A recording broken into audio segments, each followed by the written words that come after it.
Queridos amigos, um bom dia a todos. É sempre um prazer receber o convite dessa sociedade para que a gente possa conversar um pouco sobre a doutrina espírita, especialmente no aspecto filosófico, que a mim é o aspecto doutrinário que mais me agrada, porque responde para nós os grandes questionamentos que sempre tivemos acerca da nossa vida. Quem sou eu? O que eu faço aqui?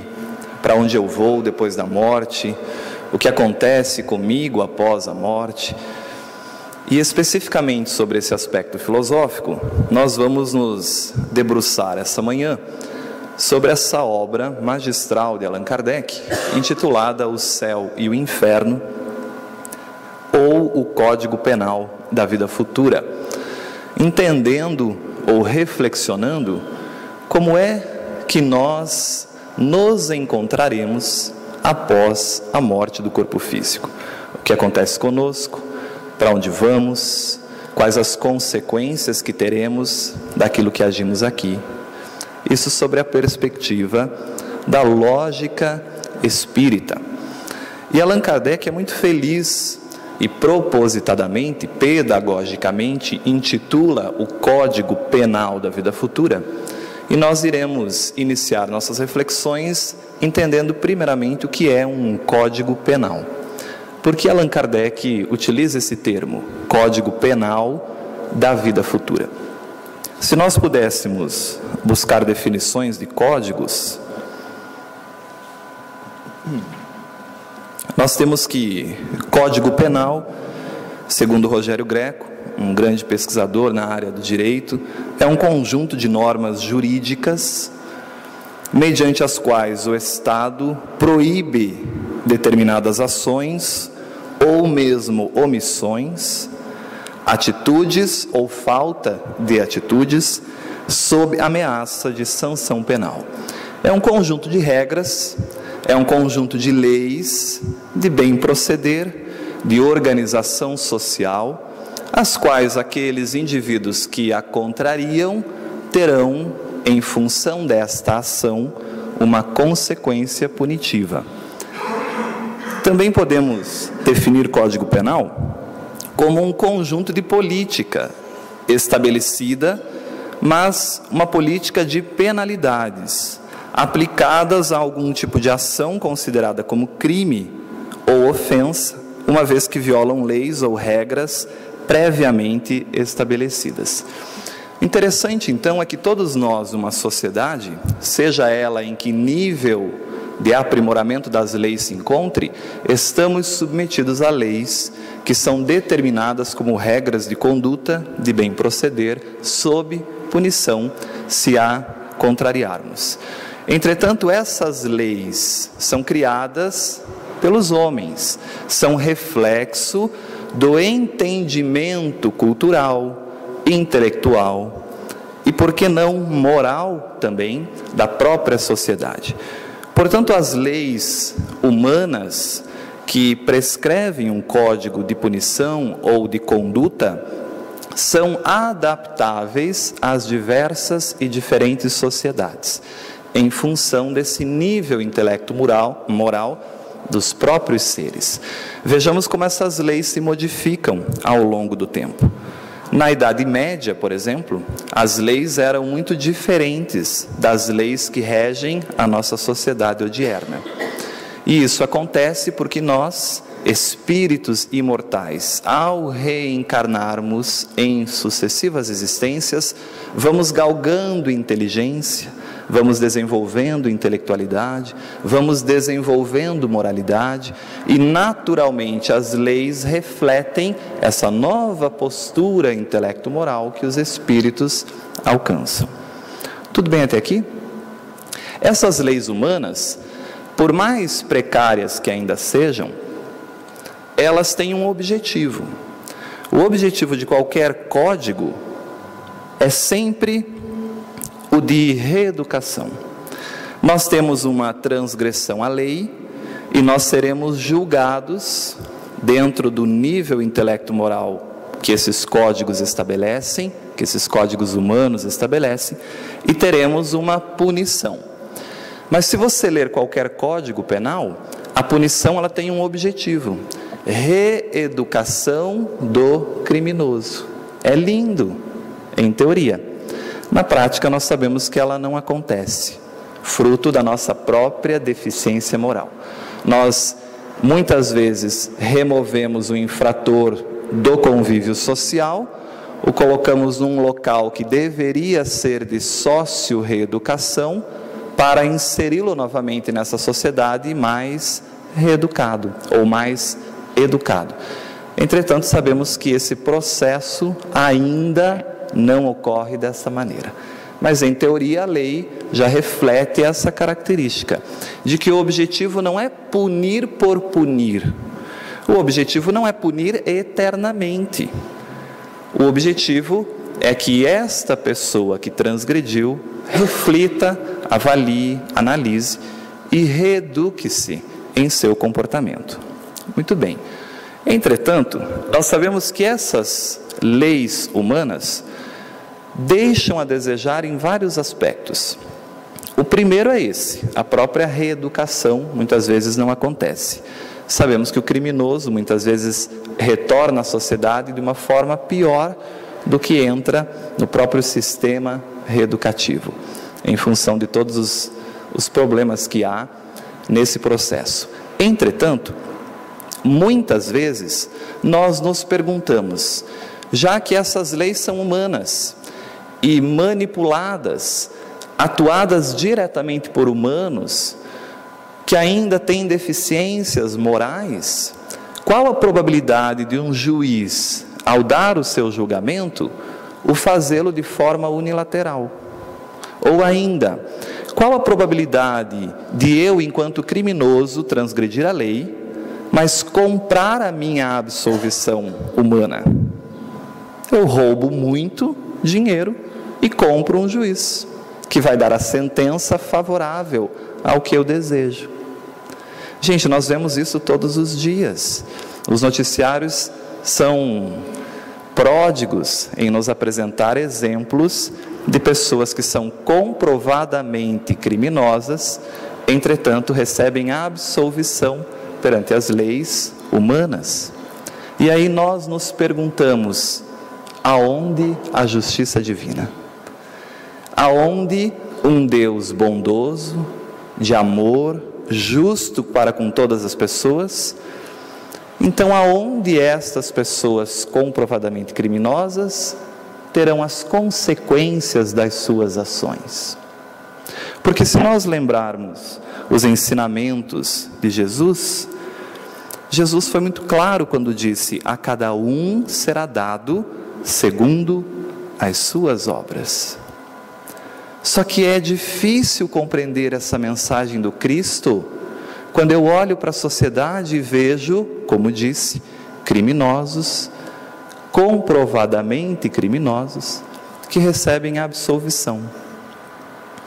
Nós temos provas inegáveis dos ditos mensaleiros, que roubaram alguns milhões de reais dos cofres públicos e que serão inocentados, porque a grande maioria já foi. Logo, logo, dormirão em suas casas, nos lençóis de seda, de algodão, comprados com o próprio dinheiro do roubo. E nós perguntamos, se a cada um é dado segundo as suas obras, aonde a justiça divina? Então, interessante, porque essa perspectiva do Cristo se torna ainda mais desafiadora quando contemplada apenas a vida presente. Se eu só vislumbrar que nós vivemos apenas aqui e que depois da morte não há nada, não há o menor sentido nas palavras de Jesus.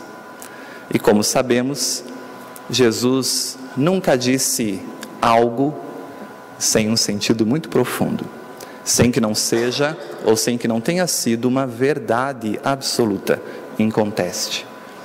Então, de dois problemas: primeiro, ou Jesus se enganou, porque ele diz que a cada um segundo suas obras, e não é isso que acontece, porque a gente vê muita impunidade, muitas pessoas absolvidas sendo que são criminosas, ou o nosso conceito é que está equivocado. Há algo mais. A vida tem que ser absorvida e entendida sobre uma nova perspectiva, que não simplesmente esta existência. Porque comprovadamente uma única existência, Deus seria injusto e Jesus estaria mentindo. Porque muitas vezes as pessoas obram de uma forma e não recebem a mesma parcela proporcional ao que fez. Então, obviamente, Jesus não se referia à vida terrestre. Jesus abordava, quando disse a cada um segundo as suas obras, uma lei divina, criada pelo Criador, determinada pelo Criador, de forma absoluta, eterna, imutável, que é exatamente a vida futura e as repercussões das nossas ações, quando não nesta vida, numa vida futura. E é sobre isso que nós vamos reflexionar. Então, se Jesus fala de uma vida futura, eu preciso entender que vida futura é essa. Do que Jesus está falando? Do que Allan Kardec depois trabalhará e discorrerá nesse tópico, o Código Penal da vida futura. Porque essas leis que regem a conduta humana não foram criadas por seres humanos, foram criadas por Deus, e por isso abrangem a todos, indistintamente, e não privilegiam ninguém. Não há como burlá-las. Todos teremos a colheita daquilo que semeamos. Entretanto, precisamos entender onde isso acontecerá. Que vida futura é essa que Jesus se refere? E a vida futura, ela pode ser contemplada num primeiro momento, numa primeira análise, com a nossa vida atual.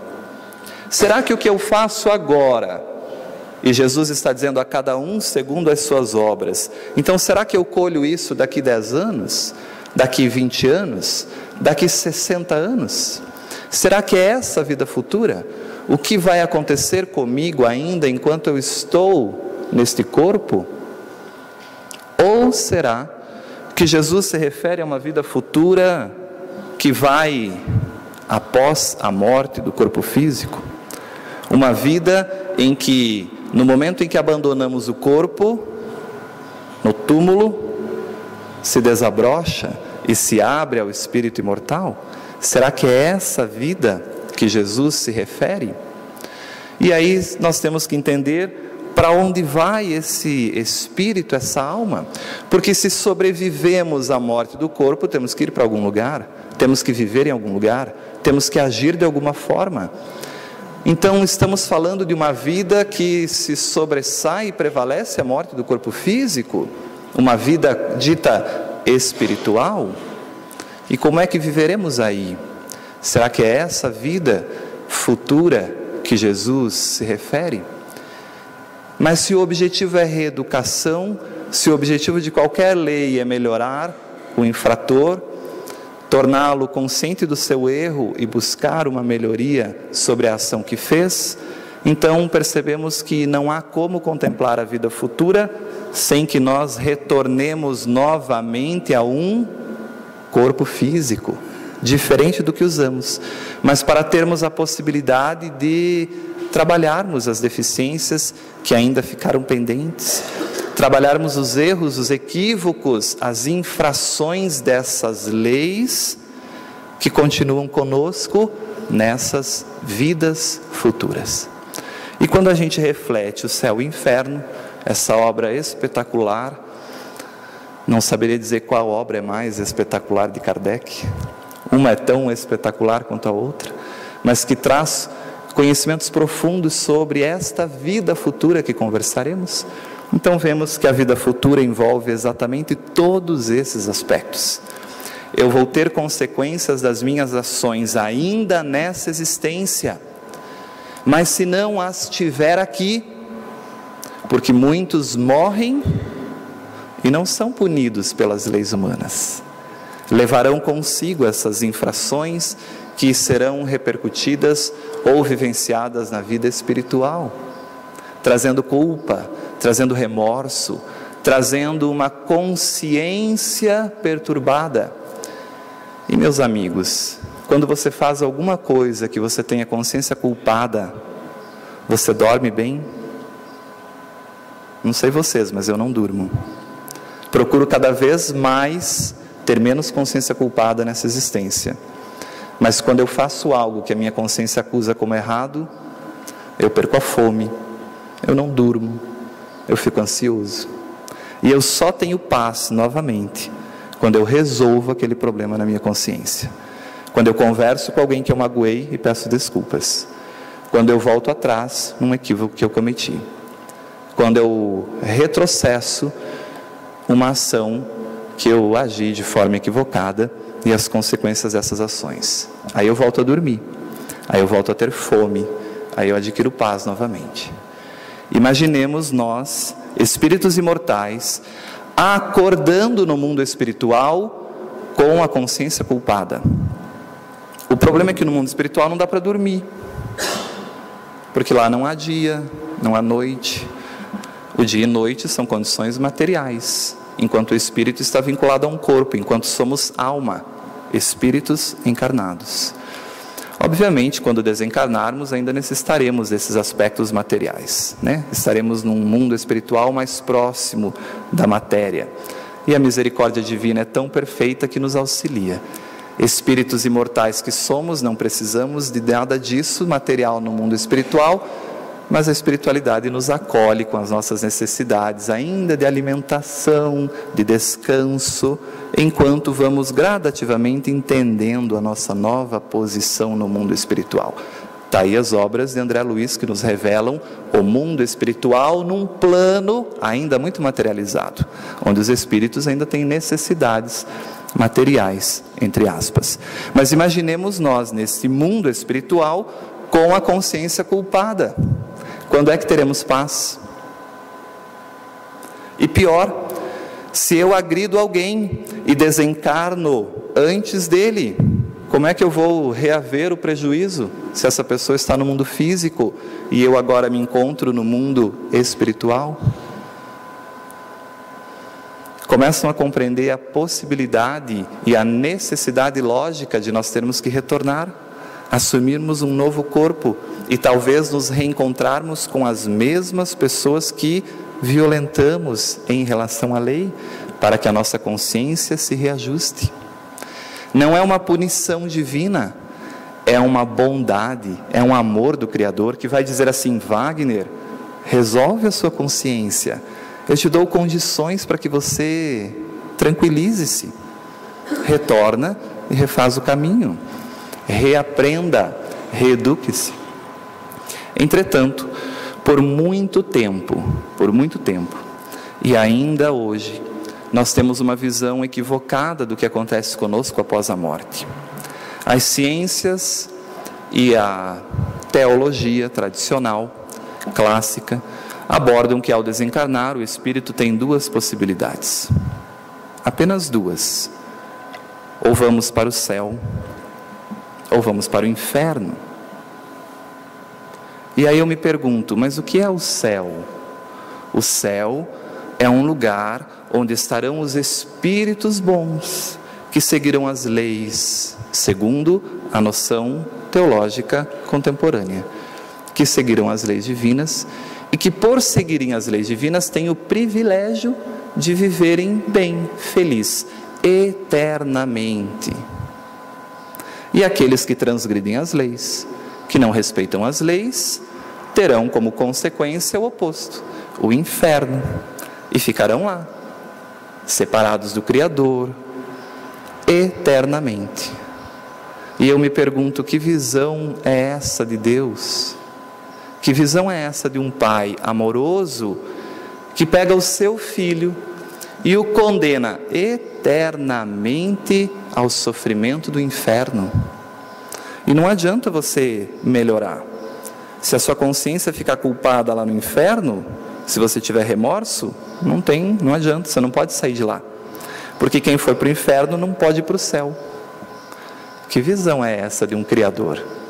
É fazê-lo numa interpretação humana tão precária a ponto de considerar o Criador como pior do que o próprio homem.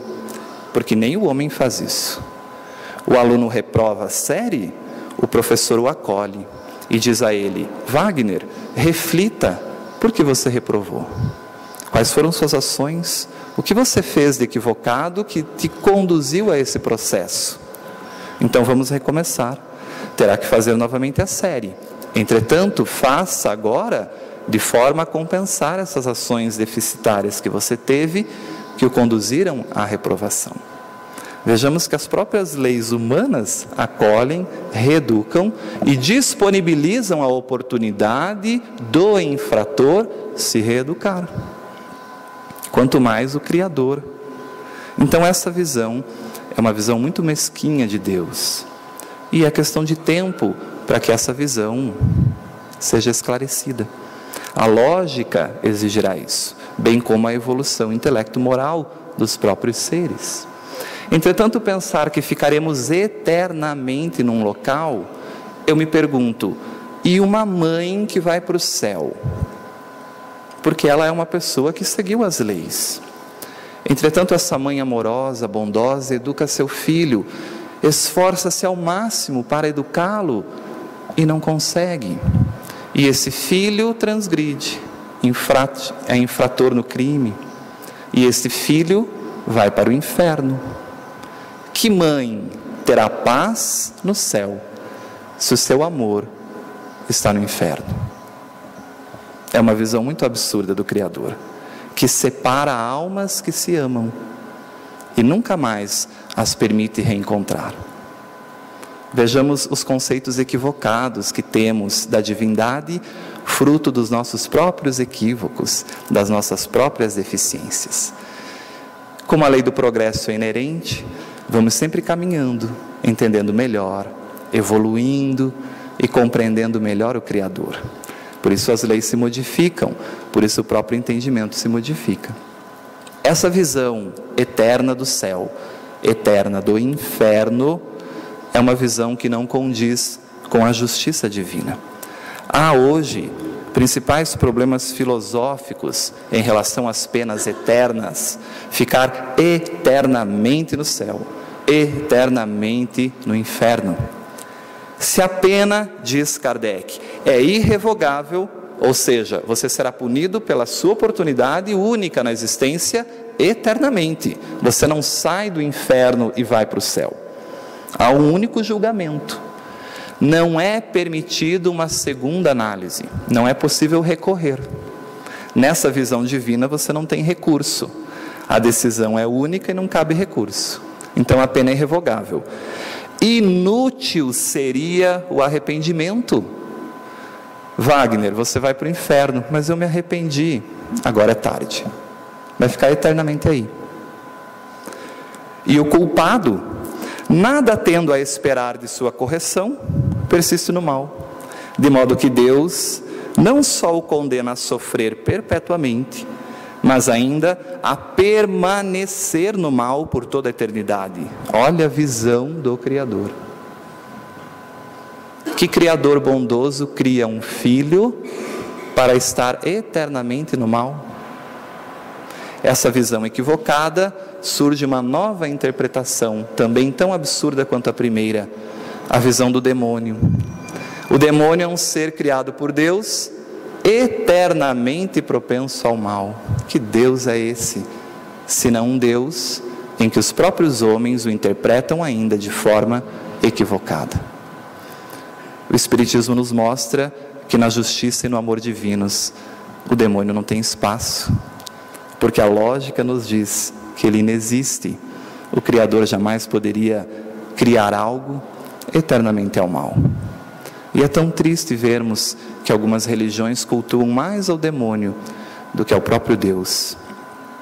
Nisso não há nem bondade e nem justiça. E é verdade. Além disso, nós temos problemas grandes quando contemplamos o céu e o inferno sobre a ótica das penas eternas. E Kardec continua: na realidade não há para o espírito mais que duas alternativas, a saber: primeira, punição temporária e proporcional à culpa. Opa! Então quer dizer que agora eu não sou punido eternamente, mas eu sou punido de forma temporária. Ou seja, eu posso melhorar, eu posso crescer. E esta punição temporária tem um único objetivo: reflexão, análise das ações, consciência dos equívocos, entender onde errou, por que errou, como errou. E isto é sempre proporcional à própria culpa que nós temos naquela ação. Isso é justiça. Isso é justiça.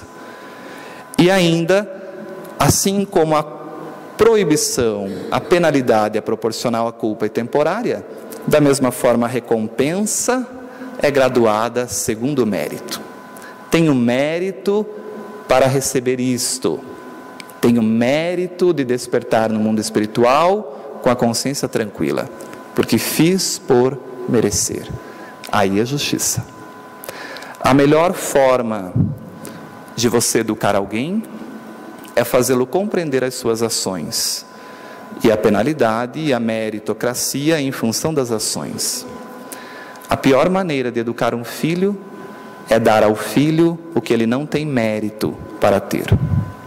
Nós vemos quantos pais trabalham, se matam, perdem tempo que poderiam disponibilizar para o amor familiar, querendo dinheiro, para dar ao filho um celular de última geração, porque todos os colegas da sala têm, e se meu filho não tiver, isso é um grande problema.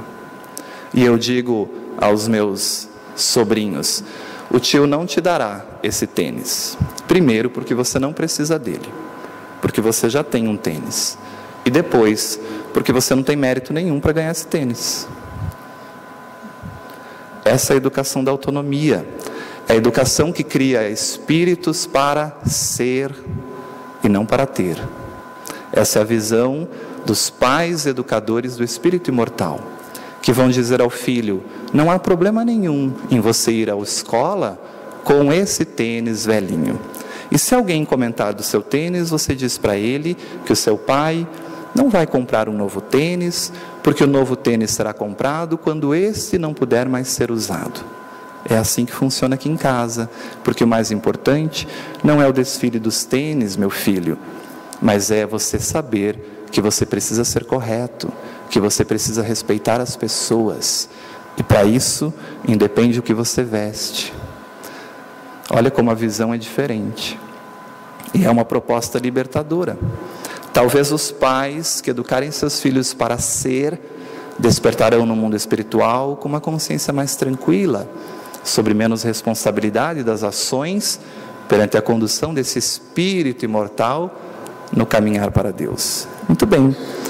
E a terceira alternativa, que é a alternativa das penas eternas, o Espiritismo a repele pela própria lógica, que é a condenação ad eternum, eternamente ao céu ou ao inferno. Não há mais espaço para essas ideias, porque esta visão do céu e do inferno contraria os atributos da divindade. Deus não é justo, Deus não é amoroso. Condena eternamente seus filhos em função de uma única oportunidade, e nós sabemos que nem a lei mais precária assim o faz. Não há sustentação lógica para essa tese quando contemplamos o Deus único, eternamente amoroso, eternamente justo, que dá a seus filhos igualmente todas as oportunidades de crescer. Então nós não podemos ter esta visão equivocada de que seremos eternamente punidos em função de uma única possibilidade, de uma única existência. Destrói completamente os laços de afetividade, como dissemos. A mãe vai para o inferno ou para o céu, e alguém da sua família vai para o outro local, e não se vêem mais. E a ideia de termos alguém propensamente ao mal, o que também não condiz com a justiça e o amor do Criador. Então essas ideias não são divinas, essas ideias são humanas, são interpretações do homem sobre um Deus que ainda ele não tem noção de como é, e por isso faz muito próximo de si mesmo. Mas nós melhoramos na ideia do Criador. Há pouco tempo atrás, nas primeiras civilizações, 5.000 anos antes de Cristo, aproximadamente, a nossa visão do Criador era bem diferente. Éramos propensos a pensar que havia vários deuses, éramos politeístas, pensávamos que o trovão era Deus, que a chuva era Deus, que o sol era Deus. Olhávamos para as estrelas e não entendíamos nada o que eram aqueles pontos luminosos e achávamos que eram deuses. Vejamos como melhoramos, já entendemos que só há um Deus. Que bom! Saímos pelo processo evolutivo, intelecto-moral, do politeísmo para o monoteísmo. Mas a nossa inferioridade moral é tão grande que aceitamos um Deus, mas é um Deus que não é um Deus do universo, é o meu Deus, é o Deus da minha igreja, é o Deus da minha religião, é o Deus do meu templo. E se você não segue o meu Deus, você vai para o inferno, porque o meu Deus é melhor. É uma visão equivocada da própria divindade, e as pessoas se matam por isso. Basta ver a guerra de 2014 entre árabes e palestinos. As guerras têm interesses materiais, claro. Há o interesse na faixa de Gaza, uma posição estratégica e materialmente importante, mas a justificativa ainda é religiosa. O meu Deus é melhor que o seu Deus. E a pessoa ora a esse Deus para vencer a guerra. Que visão temos do Criador? Essas visões que nos fazem ter esses conceitos filosóficos equivocados e condutas equivocadas. Mas é questão de tempo. Não somos ignorantes, estamos nesse estado. Somos espíritos imortais. Já éramos piores, já fomos piores, hoje somos melhores. E a visão se vislumbra ainda mais quando entendemos a possibilidade de reencarnar, de nas sucessivas existências quitar o débito, apaziguar a consciência e naturalmente crescer e aprimorar-se. Muito bem. Entretanto, se fizermos uma análise histórica, quando surge essa ideia de céu e inferno? Quando é que se criou essa ideia de que ao morrer, a alma vai para o céu eternamente, ter os gozos, ou para o inferno, ter as punições em relação às suas ações?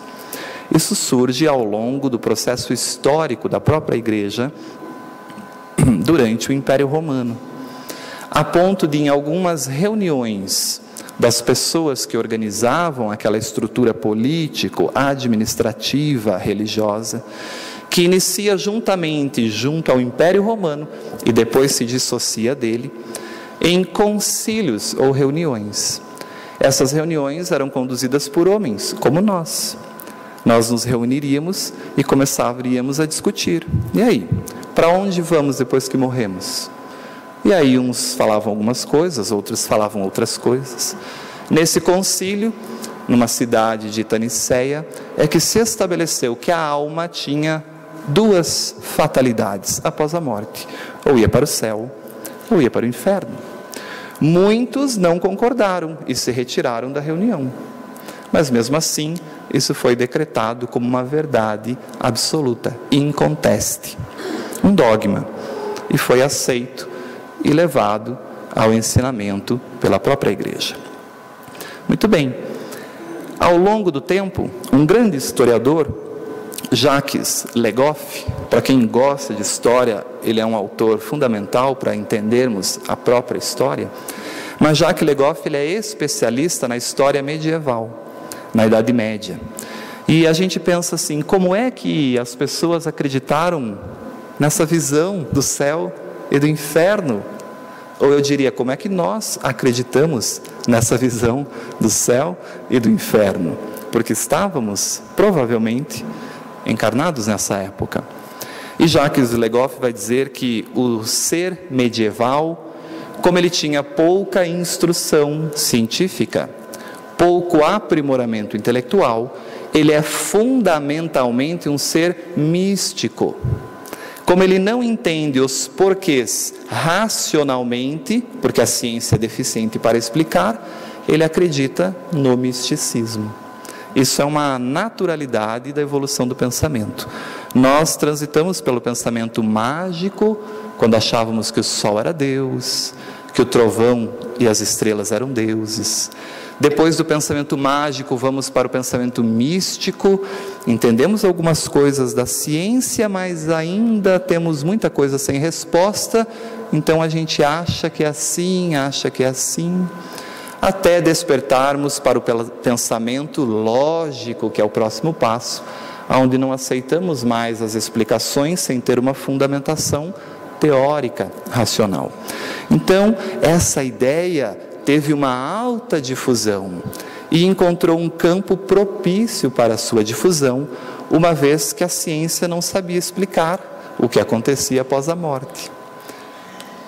Conseguem compreender porque essas ideias norteiam até hoje o inconsciente humano? Reencarnamos muito tempo acreditando nisso e trazemos conosco esses pensamentos. Muito bem. Agora, Kardec faz uma pergunta interessante, questão 10, 12 do Livro dos Espíritos. Haverá no universo lugares circunscritos para as penas e gozos dos espíritos, segundo seus merecimentos? Espetacular esse questionamento, porque ele quer saber exatamente isso. O que a teologia vem dizendo até agora, de que nós vamos para o céu e para o inferno eternamente, existe isso? Tem no universo algum lugar geograficamente localizado, circunscrito, para que eu tenha as penas, o inferno, ou os gozos, o céu das minhas ações? E olha a resposta dos espíritos. Cada um tira de si mesmo o princípio de sua felicidade ou de sua desgraça. Alguém já nos disse isso. A cada um segundo as suas obras. Vejamos que o Espiritismo não inventa nada, apenas dá uma nova explicação ao que Jesus já ensinava e que foi deturpado pela própria deficiência intelectual ainda e também moral de nós mesmos ao longo da história. E como eles, os espíritos, estão por toda parte, porque o universo é infinito, nenhum lugar circunscrito ou fechado existe especialmente destinado a uma ou outra coisa. Então não há céu e inferno como caracteristicamente pensávamos que existia. Isso não significa dizer que não há penas e gozos, já vamos entender. O que estamos dizendo é que não há locais geográficos em que ficamos lá eternamente, ouvindo anjos tocar harpa, ou fugindo do fogo, do chão, do inferno. Kardec vai além. A localização absoluta das regiões das penas e das recompensas, só na imaginação do homem existe. Veja que é uma interpretação humana equivocada, desse homem ainda místico, do pensamento transitando pelas áreas, pelas linhas do progresso, na área da mistificação, da imaginação, da magia. Provém de uma tendência a materializar e circunscrever as coisas, cuja essência infinita não lhe é possível compreender. Vamos orar para Deus. A gente fecha os olhos e materializa Deus. A gente tem que ver alguma coisa. Mas Deus não é alguma coisa. Não, mas eu fecho o olho e eu vejo um velhinho de barba. Por que você tem que visualizar isso? É uma necessidade humana material. Mas Deus não é uma coisa. Que é Deus? Mas a gente ainda se refere a Ele, o Criador. É uma necessidade de materializar. Entenderemos melhor o Criador e a criação, mas não nessa esfera evolutiva que nos encontramos. A gente ainda não tem evolução intelectual para compreender coisas da nossa origem. Então os espíritos dizem, não percam tempo com isso, não dá. É como tirar uma criança de 2 aninhos e colocar na pós-graduação de trigonometria na universidade. Não vai entender nada, vai só perder tempo. Falta-lhe subsídios para a compreensão daquilo que os mestres irão ensinar. Então, a gente tem que circunscrever, tem que materializar essa visão equivocada do céu e do inferno. Há demônios, no sentido do que se dá a esta palavra, olha a lógica de Kardec. Se não há locais circunscritos, se essas penas não são eternas, há seres eternamente propensos ao mal? E olha a resposta. Se houvesse demônios, seriam obras de Deus, porque Deus é o Criador, é a causa primária de tudo, tudo tem que provir dele. Mas porventura Deus seria justo e bom se houvera criado seres destinados eternamente ao mal e permanecerem eternamente desgraçados? Que Deus é esse? Que Deus é esse que cria um ser para uma fatalidade da desgraça, do sofrimento? E esse nosso comportamento ainda existe. Então os nossos irmãos que encontram-se temporariamente equivocados nas leis serão punidos. Nós vamos entender como, mas nós temos que entender que eles não são assim, eles estão assim. Quando alguém invade sua casa e lhe assalta aquilo que você honrosamente conquistou pelo seu trabalho, esse irmão transgride a lei divina de amar ao próximo como a si mesmo, e isso lhe causará repercussões, se não nesta vida ainda, numa vida futura, no mundo espiritual. E esta consciência culpada necessitará do reajuste numa próxima existência. Então, quando o mal nos atinge ou nos acomete, a visão não é, meu Deus, por quê? Nós sabemos que Deus é a justiça e a bondade, então há um processo lógico de justiça e bondade nisso. A visão hoje de alguém que nos causa mal não é de agressividade ao malfeitor, não é de ódio ao malfeitor. Espíritas que somos, entendendo o espírito imortal, entendemos que a lei do progresso é inevitável, nós temos é que ter pena desse nosso irmão que ainda transita na agressão, na agressividade. Vejamos como muda a percepção. Kardec continua suas reflexões. Como todas as coisas, eles, demônio, ou os demônios, teriam sido criados por Deus. Ora, Deus, que é soberanamente justo e bom, não pode ter criado seres prepostos por sua natureza ao mal e condenados por toda a eternidade. Se não fossem obra de Deus, existiriam como Ele, como Deus, desde toda a sua eternidade. Ou então haveria muitas potências soberanas. A primeira condição de toda a doutrina é ser lógica. Ora, a dos demônios, no sentido absoluto, falta esta base essencial.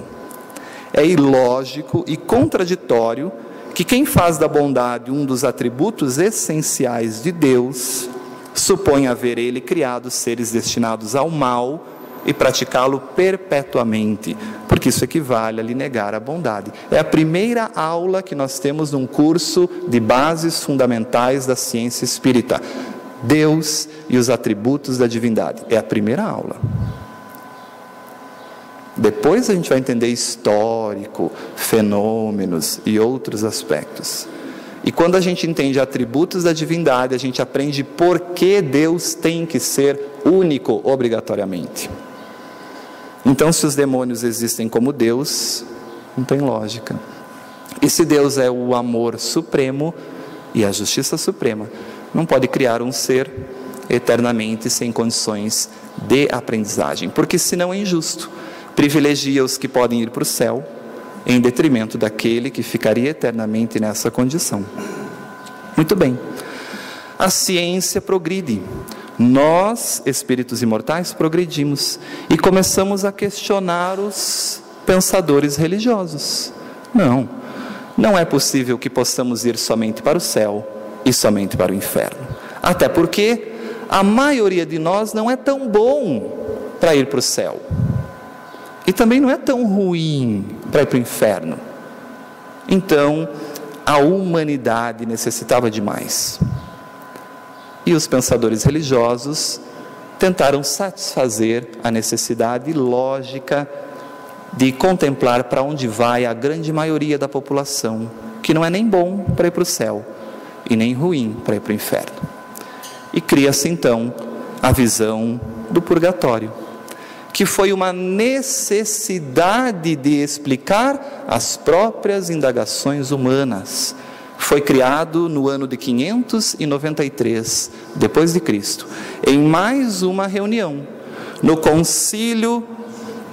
segundo concílio de Lyon, em 1274, buscou-se novamente discutir essa ideia, porque ela não explicava muitas coisas. Não houve consenso entre os teólogos. Depois reuniram-se no concílio de Florença e mais uma vez tentaram justificar e explicar o purgatório e não se teve sucesso. Depois no concílio de Trento, tentando justificar o injustificável, não conseguiram externar muito bem, não houve unanimidade e as decisões, como sempre, baseadas em interesses, em necessidades de poder, de manipulação, de matéria, de necessidades materiais. Definiu-se o purgatório como sendo aquele lugar intermediário em que nós ficamos um tempo, até que nós possamos então entender o que fizemos e aí adentramos ao céu. Entretanto, quando estamos no purgatório, não podemos melhorar por nós mesmos. Só sai do purgatório para ir para o céu aquele espírito em que a sua família aqui na terra reza por ele. Olha que visão absurda! Eu não posso progredir por mim mesmo. Eu preciso que alguém progrida, me ajude a progredir. Eu preciso que aqueles meus familiares que estão na terra rezem por mim, para que eu saia do purgatório e vá para o céu. Gente, o que eu estou dizendo é o que se acredita como sendo o purgatório. Por favor, as visões da teologia. E se criou na igreja um comércio, conhecido como comércio de indulgências. Venham à missa, rezem aos seus mortos que estão no purgatório e eles irão ao céu. Entretanto, tem que pagar. O purgatório originou o comércio escandaloso de indulgências. Eu podia comprar terreno no céu. O meu familiar que estava numa situação ruim, eu comprava para ele o passaporte, o carimbo para o céu. Esta interpretação foi uma das causas da reforma protestante, liderada por Martinho Lutero. Começou lá, na Alemanha, depois se espalha a reforma protestante por vários locais da Europa. Essa é a Catedral de Wittenberg, na Alemanha. Esse é um exemplo de Martinho Lutero, pregando à porta da igreja as suas contravenções, no sentido de contrariar aquilo que acreditava ser um equívoco da interpretação religiosa à época. Muito bem. Allan Kardec pergunta então, que se deve entender por purgatório? E a resposta é muito clara.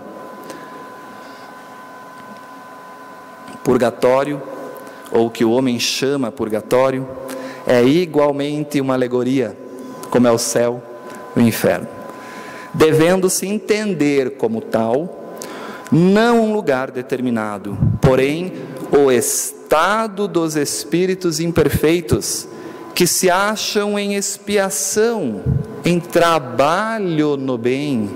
Expiação é oportunidades pedagógicas de crescimento, até alcançarem a purificação completa, que os elevará à categoria de espíritos bem-aventurados ou puros. Operando-se essa purificação por meio das diversas encarnações, o purgatório consiste nas provas da vida corporal.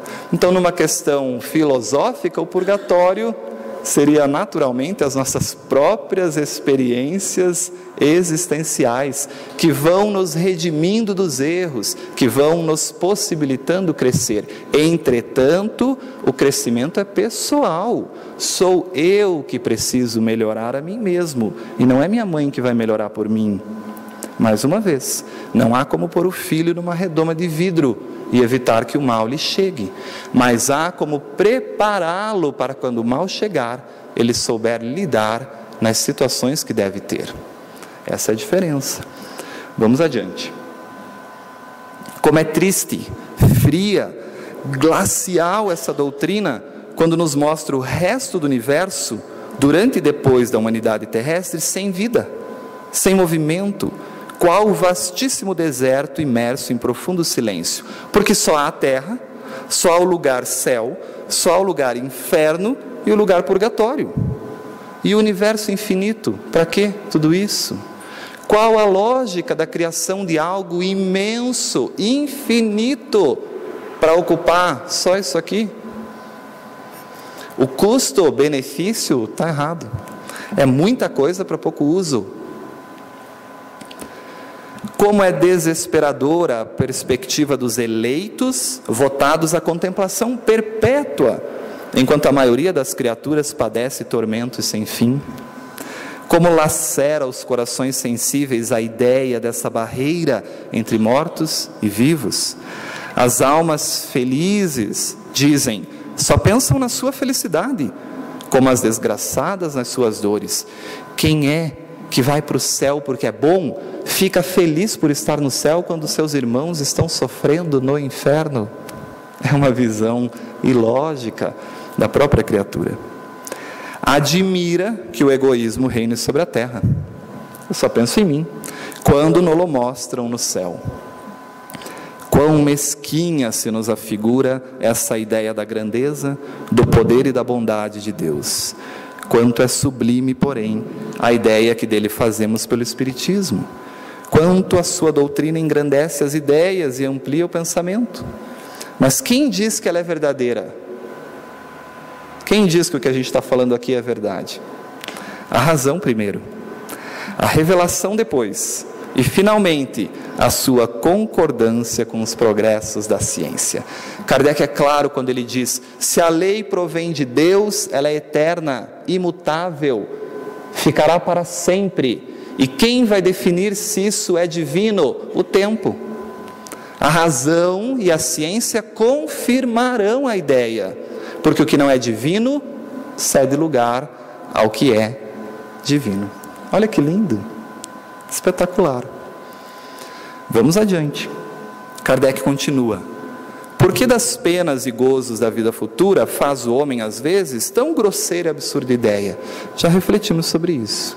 A própria evolução, o próprio desenvolvimento intelecto-moral que temos em nós nos faz entender Deus ainda limitado, com a mesma limitação que temos. Faz entender um Deus punitivo, um Deus vingativo. Como é que eu posso me considerar cristão quando Jesus ensina amor, quando Jesus ensina colocar-se no local do próximo? Como é que eu posso cogitar a ideia de ser cristão se eu tenho qualquer tipo de preconceito em meu ser, que é uma atitude anticristã, em excelência?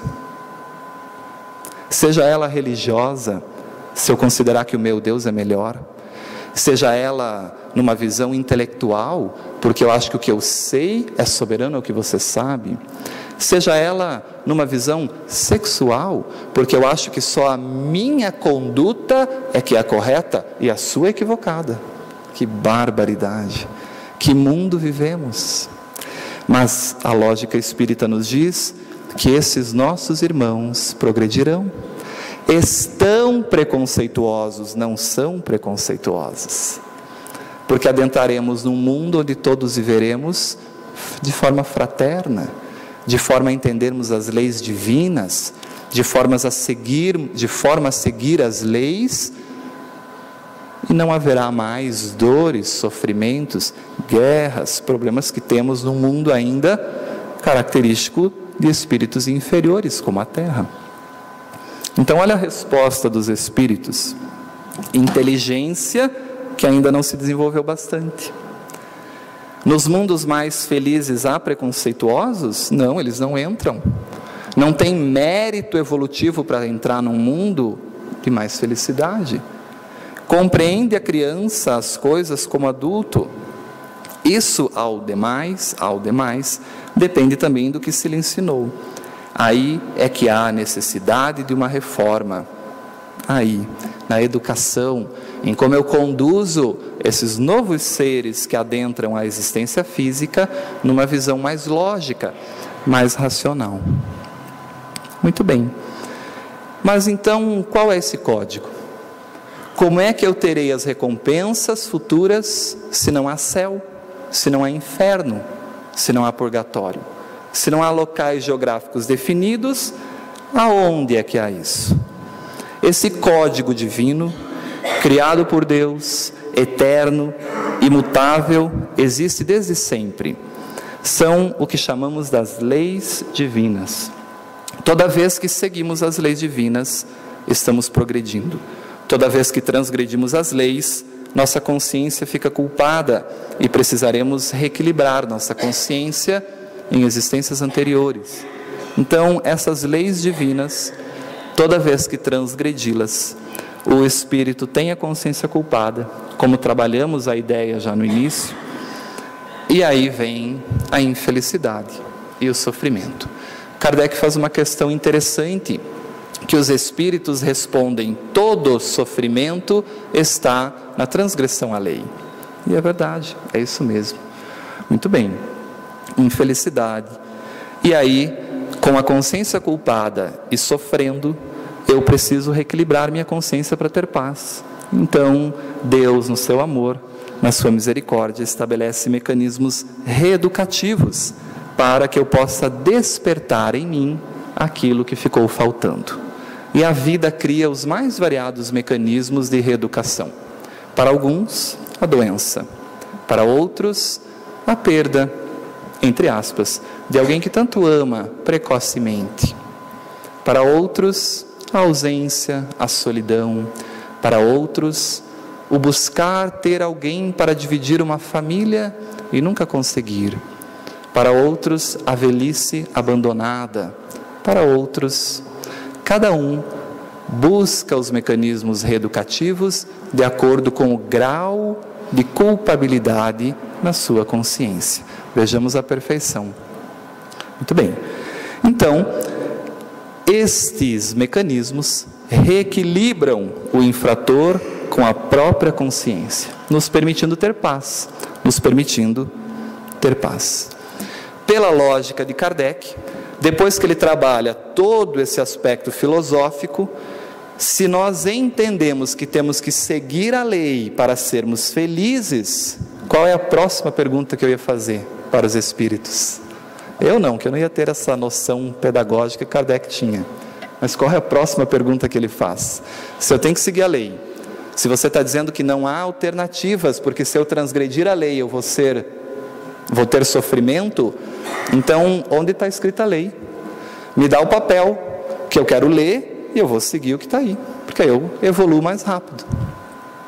E se eu perguntar onde está escrito a lei divina para um católico, qual é a resposta? Na Bíblia. Se eu pedir para um judeu, se eu pedir para um árabe, na Torá, no Alcorão, cada um tem a sua lei escrita. Quem está certo? Você entende que é uma necessidade egoística de achar que essas minhas leis são melhores que as suas? Isso é tão egoístico e nós viemos caminhando tanto tempo nisso que a gente justifica o comportamento assim: se não está aqui, porque essa é a palavra de Deus, não serve. É o comportamento egoístico desse tempo que nós transitamos aí nessas experiências do pensamento mágico. Entretanto, a resposta dos espíritos é: onde está escrita a lei de Deus? Nem aqui, nem ali, nem lá.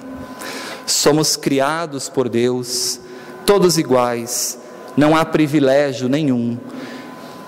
E e trazemos em nós, como fruto da criação, a semelhança do Criador, a potencialidade em germe de sermos tão próximo quanto possível do Criador. E aí trazemos então as suas regras, as suas leis intimamente em nossa consciência. Toda vez que transgredimos a lei, a consciência nos cobrará. E aí o Espiritismo nos consola profundamente, porque ele nos diz assim: sabe aquele pai e aquela mãe que jogaram a menina não sei de que andar, o casal Nardoni, e que até hoje a perícia não sabe se foi, se não foi, e eles negam até o fim que não fizeram nada? Como vamos saber quem é o responsável, quem é o infrator? Quem infringiu, sabe que infringiu. Quem cometeu o crime, sabe que cometeu. E a cada um, segundo as suas obras, a consciência culpada cobrará do infrator o seu delito. Então eu começo a pensar diferente a vida. O mal que fazem é um problema de quem faz, porque é ele que transgride a lei. O que falam de mim não é um problema meu, é um problema de quem fala de mim, porque está transgredindo a lei, porque a lei maior é de amar ao próximo, e a cada um segundo as suas obras. Então, por mais que os mensaleiros comprovadamente corruptos sejam inocentados pelas leis humanas e tenham o privilégio nessa existência de usufruir o dinheiro roubado, a consciência de cada um sabe o que fez. E estamos numa época propícia para análise consciencial, porque os políticos adentram as nossas casas comprovadamente criminosos em alguns casos e negam veementemente até o fim que não fizeram aquilo. Mas a consciência cobrará do delituoso, do infrator, o delito e a infração. E isso nos tranquiliza. E é isto que é o céu ou o inferno. Segundo o Espiritismo, o céu e o inferno não são locais geográficos definidos, mas estados da consciência culpada ou tranquila. Eu mesmo construo o meu céu consciencial e o meu inferno consciencial. E se eu estou no inferno consciencial, eu terei que refazer, eu terei que ter oportunidade disso, e pela misericórdia divina, a oportunidade se abre numa próxima existência, numa próxima reencarnação. Os discípulos tinham dúvida também, para que possamos finalizar. Mestre, onde está escrita a lei divina? Como é que eu posso entrar no reino dos céus? Os judeus tinham uma grande dificuldade de entender as questões metafísicas do espírito imortal, porque a sua linguagem é exclusivamente concreta. Não há na linguagem judaica situações de abstração, como há na riqueza do português, por exemplo. Então, para se ter uma ideia, quando o judeu quer falar sobre a sua união com Deus, ele não consegue vislumbrar isso em linguagem, então ele precisa concretizar. E o símbolo concreto que exterioriza a união da criatura com Deus, na linguagem judaica, é o casamento. Porque o casamento é a união mais íntima que dois seres podem ter entre si. Então isso exterioriza de uma forma concreta uma ideia abstrata da união íntima da própria criatura com o Criador. Não é à toa que Jesus utiliza-se desta festa, do casamento, esse símbolo judaico muito importante, para mostrar a manipulação fluídica, transformando água em vinho. Há uma razão para isso ter acontecido exatamente nisso. Era o início da sua conduta de ensinamento na terra, era o início das suas ações que levariam a criatura à união, ao casamento com Deus.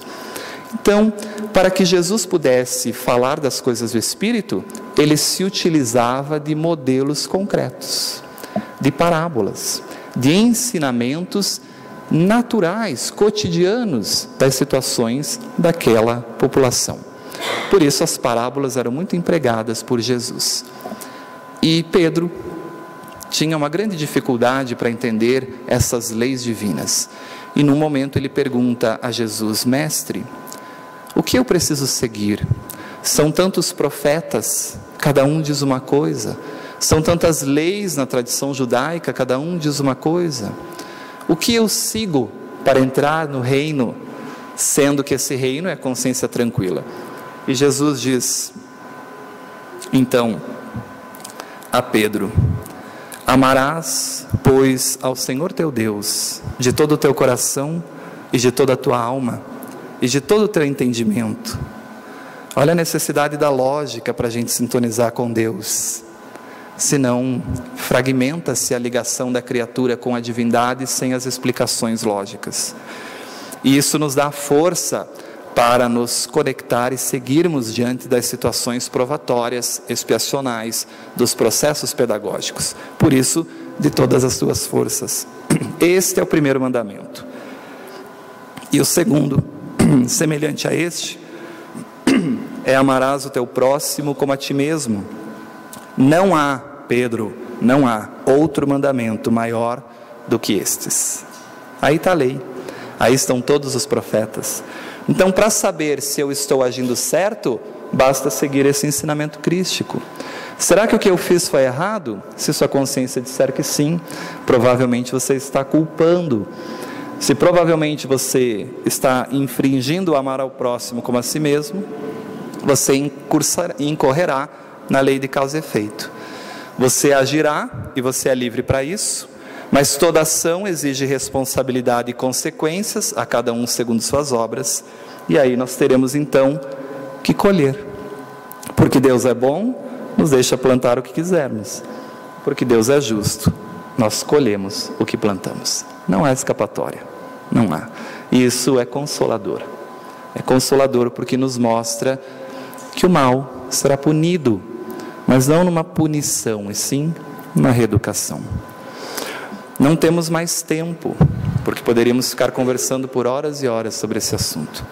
Então eu sugiro que vocês, ao chegarem em casa, e quem não tem esse livro, precisa ler O Céu e o Inferno. Kardec tem um item que ele diz assim: Código Penal da Vida Futura. É um código. Quais as leis que eu tenho que seguir? Como funciona? E ele vai pôr os artigos e os parágrafos. Então ele coloca lá item primeiro e vai discorrendo. E aí ele caminha. Eu trouxe alguns, nós vamos trabalhar pelo tempo, mas deem uma olhada, é importante. Ele vai discorrer vários códigos que regem a conduta humana, vários. E aí nós vamos entendendo melhor esses aspectos. Muito obrigado pela atenção de todos. Espero que a gente tenha conseguido provocá-los a refletir, a racionalizar, a entender melhor a vida, mas não pelo que o Wagner diz, por qualquer pessoa que sobe aqui diz, pelo que você entende, estuda e principalmente modifica em seu interior, porque a cada um será dado segundo as suas obras. E hoje entendemos que não é aqui, que isso se prolonga ao longo, muitas vezes, de várias existências, se a infração foi muito crítica em relação à perturbação consciencial. Muita paz a todos.